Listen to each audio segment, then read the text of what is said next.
Bonjour et bienvenue ou bon retour sur ma chaîne. On se retrouve aujourd'hui pour un de mes moments préférés dans ma vie de bujoteuse, ce moment où je commence un nouveau carnet. Pour 2024, j'ai choisi d'utiliser à nouveau un carnet de la marque Otergani. Je l'ai choisi parce que j'ai craqué sur sa couverture rose gold. Franchement, j'adore. Au niveau des caractéristiques, on a toujours la couverture rigide qui est très importante pour moi. Petite nouveauté ici, le porte-stylo. Et on retrouve toujours l'élastique pour le maintenir fermé.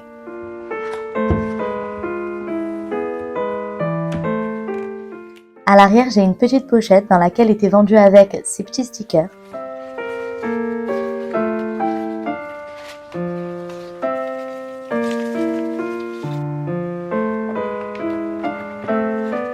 Au niveau des pages, on est toujours sur des pointillés. Par contre, sur ce modèle, les pages sont plus fines que le carnet que j'ai utilisé en 2023. Alors, ce n'est pas un choix de ma part, mais c'est moi qui n'ai pas fait attention parce que le grammage du papier était clairement indiqué. Je crois que vu que j'avais craqué sur la couverture, je n'ai pas fait attention. J'avoue que j'aurais préféré un grammage de page un petit peu plus élevé, mais c'est pas grave. Il est quand même très beau et il me sera quand même tout aussi utile. C'est juste qu'il faudra que j'en tienne compte dans mes mises en page parce que le risque que l'encre des feutres, des tampons, de la peinture transperce est du coup beaucoup plus élevé.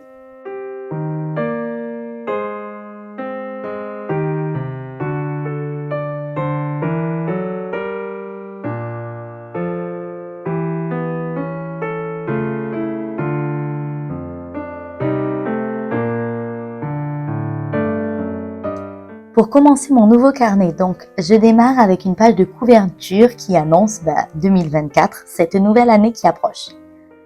Pour la thématique de ce setup, j'avais envie de quelque chose d'assez minimaliste, épuré et léger.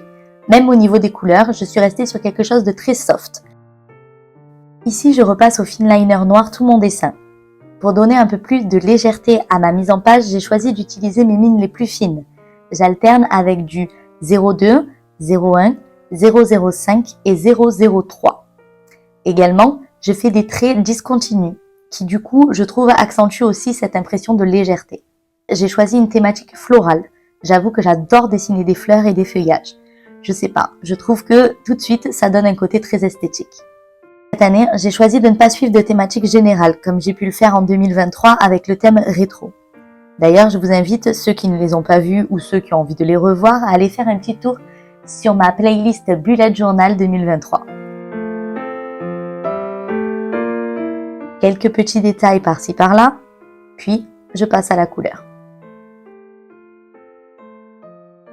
Pour la couleur, je suis donc sur du très léger. J'ai juste utilisé du beige et du gris. Toujours dans l'envie de rester sur quelque chose de léger, je colorie de manière assez sommaire, volontairement. Et même si certains espaces restent blancs, ça me va. En fait, c'est même l'effet recherché.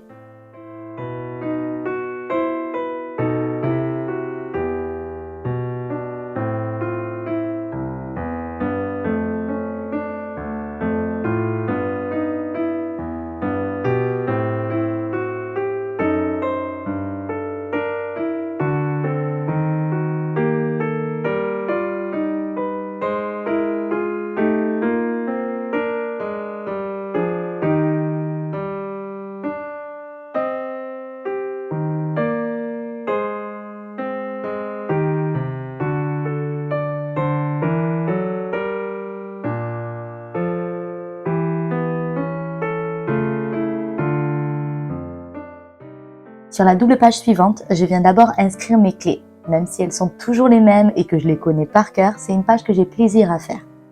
Parce que j'aime bien dessiner des clés et que j'avoue, j'ai pas souvent l'occasion d'en dessiner. Donc pour ma part, un point indique une tâche à réaliser. Un point barré d'une croix, c'est une tâche qui a été réalisée. Un point avec une pointe sur le côté, c'est une tâche que je reporte. Lorsque je barre entièrement, c'est que la tâche est annulée. Un carré indique un rendez-vous. Un triangle, c'est pour quelque chose d'important. Une étoile, c'est quand c'est urgent. Et un petit cadeau, c'est pour signifier que c'est un jour d'anniversaire. Pour l'illustration, du coup, je me suis fait plaisir. J'ai sorti le grand jeu avec une jolie clé, tout arrondie et ornée de petits détails, et entourée bien sûr de quelques fleurs.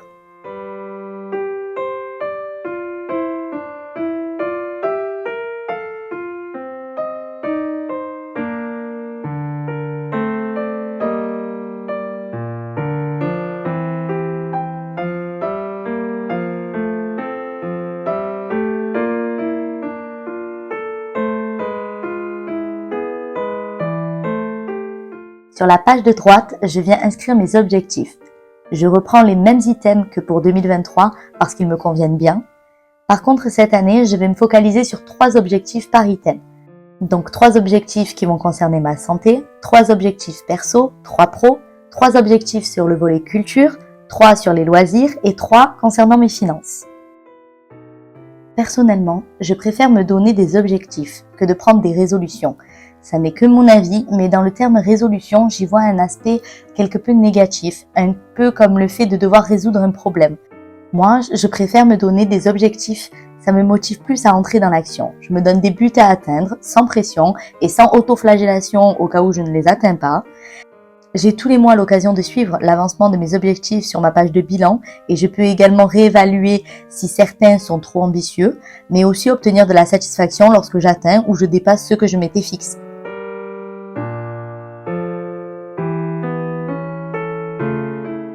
Revenons à ma mise en page. J'utilise toujours mes 2 couleurs, le beige et le gris, pour rester en harmonie avec bien sûr tout mon setup.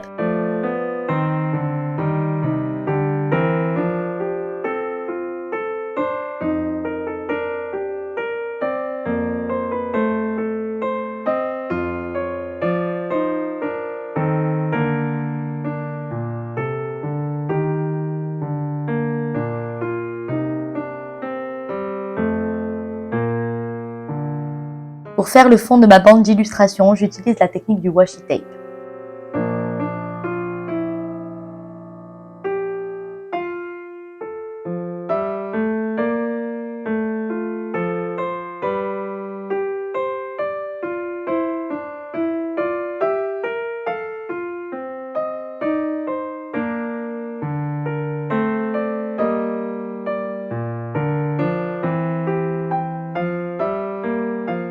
J'adore cette technique pour obtenir une bordure propre et nette et avec ce moment hyper satisfaisant lorsque je retire le washi tape.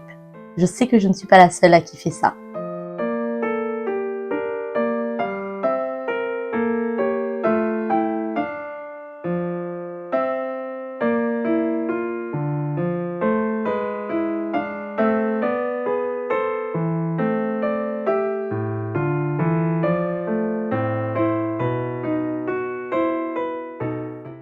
Je m'attaque ensuite à mon futur log avec cette année une première pour moi, une mise en page version petit livret avec intercalaire que je ferai par la suite.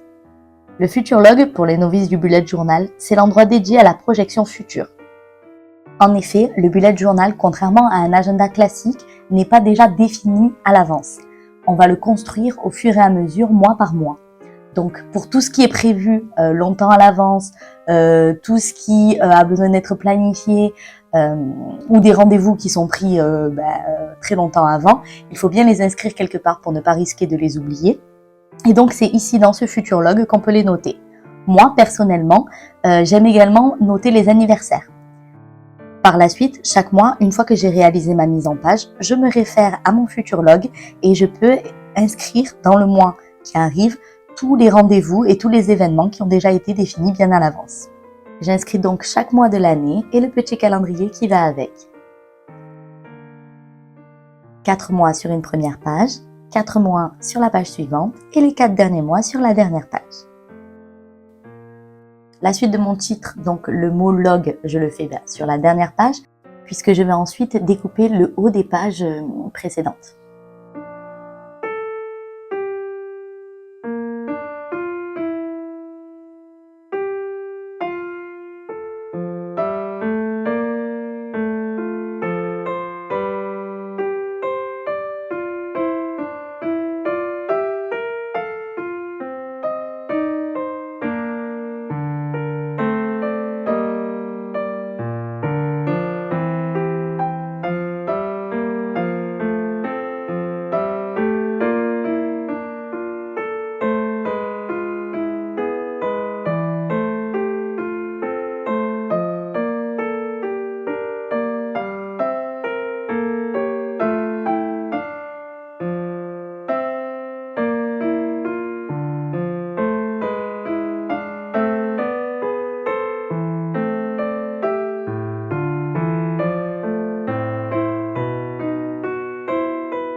Voilà donc mon futur log version petit livret avec intercalaire et j'avoue que pour une première, je suis plutôt satisfaite du résultat.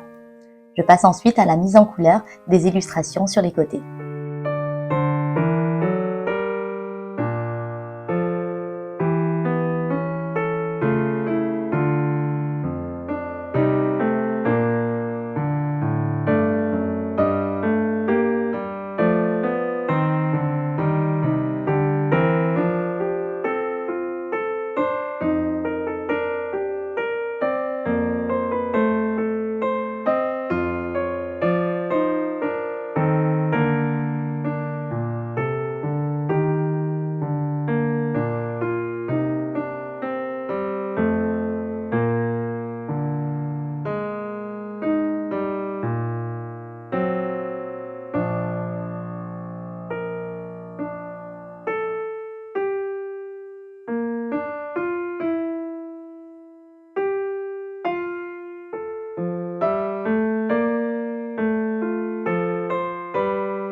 La double page suivante, c'est 2024 en 12 photos. Chaque mois, je viens coller une photo qui a été prise durant le mois qui vient de s'écouler et à la fin de l'année, j'ai un joli pêle-mêle de photos souvenirs avec une visualisation de mon année entière en un seul coup d'œil.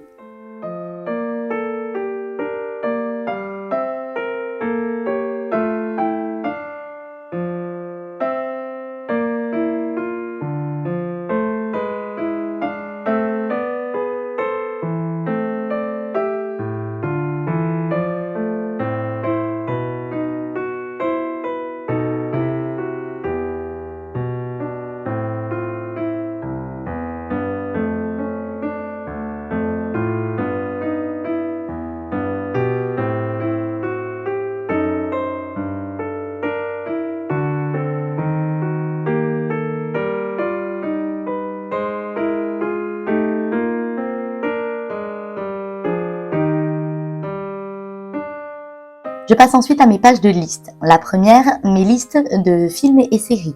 Ce sont des pages sur lesquelles j'inscris à la fois les films et les séries que j'ai regardés, mais également celles et ceux que je prévois de regarder ou qu'on m'a conseillé.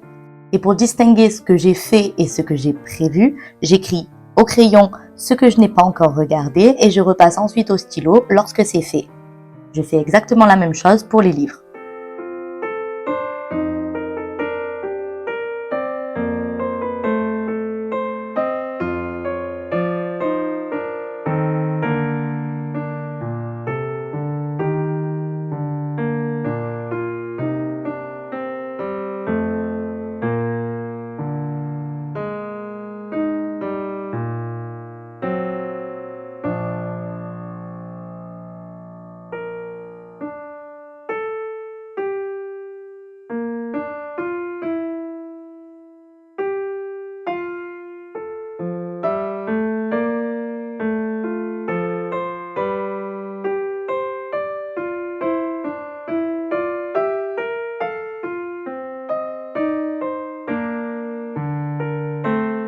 Je me prévois également une page pour inscrire au cours de l'année mes musiques du moment, ainsi qu'une page pour noter les reportages et les documentaires que j'aurais pu regarder.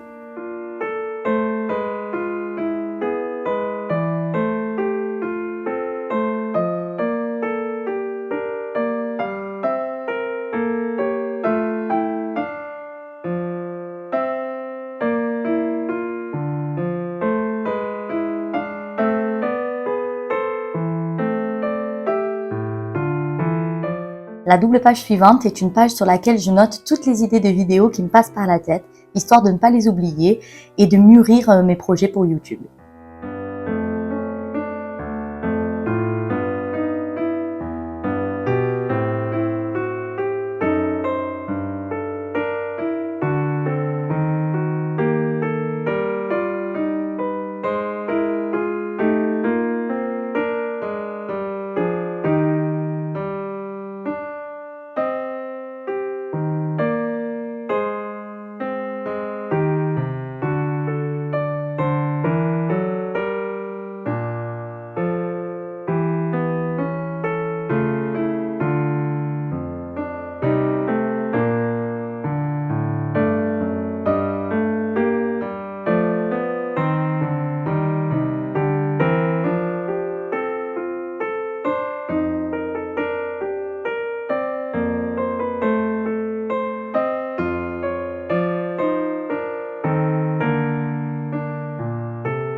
Sur la double page suivante, ça concerne également YouTube. C'est un tableau qui me permet de suivre toutes les étapes du tournage à la publication d'une vidéo. Elle m'est très utile pour ne rien oublier, mais aussi pour savoir toujours où j'en suis quand je fractionne mes sessions de travail.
Les doubles pages suivantes sont à nouveau des listes. C'est ma need list et ma wish list. C'est ici que j'inscris toutes les choses dont j'ai besoin et celles dont j'ai envie.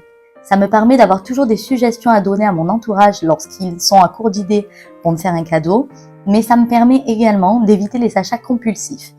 En attendant de me faire offrir ou d'avoir le budget pour m'offrir ceci ou cela, ça me permet de filtrer une envie passagère d'une réelle envie ou besoin.